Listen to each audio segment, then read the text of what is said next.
คนเจอกันอีกเช่นเคยเนาะซึ่งว่ามามื้อนี้ตุกก็จะพามาเฮ็ดกับข้าวคือเก่าแล้วทุกคนก็จะพามาเฮ็ดสปาเกตตีซอสมะเขือเทศเนาะซึ่งว่าจะมีวัตถุดิบแล้วก็อัตราส่วนอันใดๆซึ่งตุกก็ได้ขึ้นไว้ให้ทางต้นของวิดีโอคลิปแล้วเนาะซึ่งว่าอันดับแรกก็คือเราจะเอาเนยหั่นมาละลายก่อนเนาะทุกคนเพราะว่าไส้มื้อนี้หั่นตุกเลือกไส้เป็นเนยก้อนแบบนี้เนาะเป็นเนยจืดทุกคนซึ่งว่าเราก็ต้องได้มาละลายก่อนที่ว่าเราจะเอาในส่วนของหอมหัวใหญ่เราลงมาคั่วมาผัดใส่เนาะทุกคนเนาะ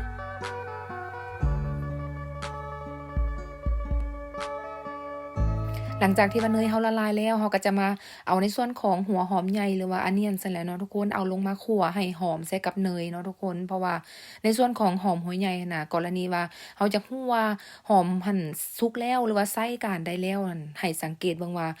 สีของหอมหัวใหญ่น่ะจะเปลี่ยนจากขาวๆมันเป็นใสๆก่อนเด้อทุกคนถึงจะสุกแล้วก็จะมีกลิ่นหอมมาถึงจะใส่ได้เนาะทุกคนเนาะนี่ตุ๊กก็จะค่อยคั่วไปก่อนเนาะ อันนี้ถ้ายังขาวๆแบบซี่ยังบ่ได้เนาะทุกคนต้องคั่วไปอีกหน่อยหนึ่งเนาะเพราะว่าต้องรอให้ในส่วนของหอมหัวใหญ่หั่นเปลี่ยนสีจากสีขาวๆหั่นเป็นสีใสๆก่อนผักหอมบัวใหญ่ของเขาถึงจะสุกแล้วก็จะใส่การได้เนาะทุกคนก็จะประมาณนี้เนาะหลังจากที่ว่าหอมหัวใหญ่เขาสุกแล้วสิเขาถึงจะเอาในส่วนของแครอทหรือว่ากะโรดนั่นแหละทุกคนเอาลงมาผัดมาคั่วเนาะซึ่งว่านี่ตุกก็อัตราส่วนก็ได้ขึ้นไว้ให้ดังเบื้องต้นนั่นแหละเนาะนี่ในส่วนของอัตราส่วนแต่ละอย่างที่ว่าตุกให้ไปนะทุกคน ถ้าว่าเราเฮ็ดน้อยกว่านี้เราลดได้หรือว่าอยากเฮ็ดหลายกว่านี้ก็เพิ่มในอัตราส่วนของส่วนประกอบทุกอย่างหั้นได้เด้อทุกคนเด้อซึ่งว่าเฮ็ดให้เบิ่งก็คือจะเป็นตัวอย่างและเป็นไกด์ไลน์ในการว่าถ้าว่าเราอยากเฮ็ดซอสมะเขือเทศซอสสปาเกตตีแบบนี้เราจะเฮ็ดจังได๋หรือมีหยังแด่เท่านั้นเนาะทุกคนเนาะนี่ก็คือต่อไปก็จะเป็นในส่วนของอ่าไส้กรอกเนาะหรือว่าซอสเซจซึ่งว่าไส้กรอกน่ะตุกเลือกไส้เป็นของที่ว่าเขาเจ้าอบลมควันมาแล้วเนาะทุกคนเนาะมันก็จะมีกลิ่นหอมแล้วก็แซ่บได้ทุกคนซึ่งว่าด้านนอกของไส้กรอกก็เหมือนแบบ บ่แน่ใจว่าเป็นยี่ห้อหยังเนาะเพราะว่าตุกซื้อมากินนี่ก็บ่ได้เบิ่งซะซ้ำแต่ฮู้แต่ว่าแซ่บเนาะทางนอกจะเหมือนมีชั้นหนึ่งที่ว่าเคลือบไว้เป็นกรอบๆเด้อทุกคนแต่ว่าทางในของจะเป็นไส้กรอกที่ว่านุ่มหอมแล้วก็แซ่บหั้นนะเนาะนี่ก็จะมาคั่วก่อนเด้อทุกคนเด้อแล้วก็จะปรุงรสเพิ่มด้วยเกลือหน่อยหนึ่งประมาณ1บวงกาแฟประมาณนั้นแหละทุกคนเนาะเพราะว่าในส่วนของบัตเตอร์เฮาเนยเฮาเลือกใช้เป็นเนยจืดเพราะฉะนั้นบ่อยากให้จืดเกินไปตุกก็เลยใส่ในส่วนของเกลือลงไปหน่อยหนึ่งเนาะ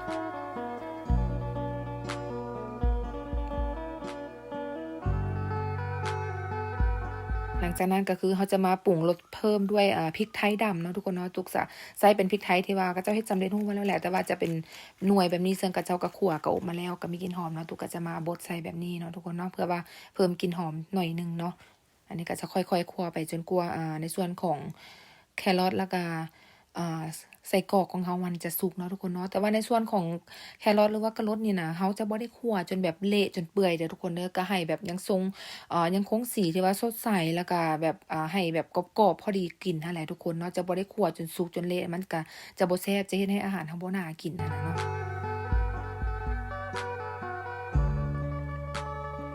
หลังจากในส่วนของ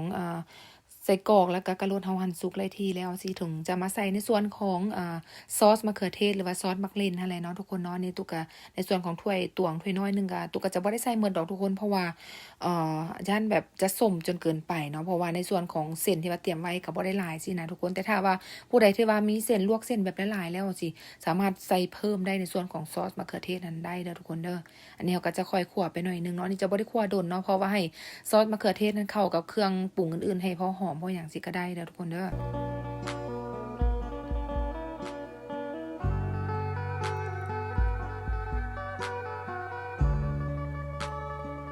อันนี้ก็จะคั่วไปหน่อยหนึ่งพอหอมแล้วก็ประมาณนี้เนาะทุกคนเนาะส่วนของกะรดหรือว่าไก่ไส้กรอกเขาก็สุกพอดีเนาะนี่ก็ยกออกจากเตาเลยเด้อทุกคนนี่ยกออกจากเตาพร้อมที่ว่าจะจัดเสิร์ฟใส่กับเส้นสปาเกตตีที่ว่าเราต้มเราลวกไว้แล้วเรียบร้อยเนาะทุกคนเนาะซึ่งว่าขั้นตอนนั้นการต้มของเส้นสปาเกตตีตุกก็ได้ตัดออกไปตุกบ่ได้ใส่เข้ามาเนาะแต่ว่าการต้มก็เหมือนกันต้มเส้นทั่วไปแหละต้มให้พอสุกพอหยังก็ได้สิอันนี้ในส่วนของซอสเราก็เรียบร้อยแล้วเนาะทุกคนเนาะนี่ก็จะมาเตรียมราดใส่กับเส้นสปาเกตตีที่ว่าต้มสุกไว้แล้วอะไรทุกคนก็จะประมาณนี้เนาะซึ่งเส้นตุกเลือกใส่เป็นเส้นน้อยแบบนี้แล้วก็จะมาจัดจานแบบนี้เนาะทุกคนเนาะซึ่งว่ามักน้อยมักหลายนี่แล้วแต่ว่าเฮากินส่ำใดเฮาก็จัดใส่ประมาณนั้นเนาะซึ่งว่าบางคนนั่นน่ะเขาเจ้าก็เอาเส้นลงไปผัดใส่กับซอสสปาเกตตีเลยได้ทุกคนแต่ว่าตุก คันเลือกที่ว่าจะแยกเส้นกับซอสก็เพื่อว่าเฮาบ่อยากให้นั่นแหละเฮาอยากคงรสชาติ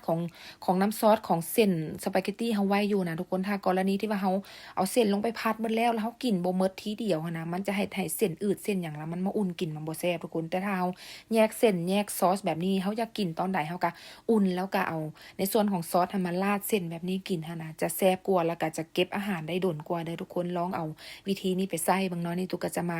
ราดหน้าของเส้นสปาเกตตีประมาณนี้เนาะที่เห็นแครอทหั่นจัดจานก็เพื่อความสวยงามทุกคนผู้ใดแบบอยากกินก็ได้หรือบ่กินก็ได้เนาะแต่ว่าในส่วนของกระรสเฮาก็กินได้ทั้งสุกแล้วก็ดิบอยู่แล้วจังซี่เนาะนี่ก็แต่งไปอีกหน่อยนึงก็คือเป็น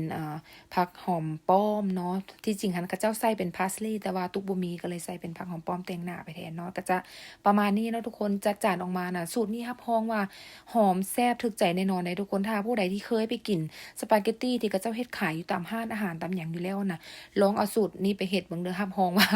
แซ่บรสชาติกลิ่นหอมอีหยังบ่ต่างกันเท่าใดทุกคนลองเอาไปเฮ็ดเบิ่งเด้อเนาะสำหรับคลิปนี้ก็หวังว่าจะถึกใจแล้วก็ผู้ใดที่ว่ายังบ่เคยเฮ็ดหรือว่าอยากลองเอาไปเฮ็ดกินเองง่ายๆอยู่บ้านก็ลองเบิ่งคลิปวิดีโอนี้เบิ่งรับรองว่าเฮ็ดได้เฮ็ดเป็นแน่นอนเนาะทุกคนเนาะสำหรับคลิปนี้ก็ต้องขอบใจทุกคนหลายๆที่ว่าเข้ามาให้การรับชมแล้วก็สนับสนุน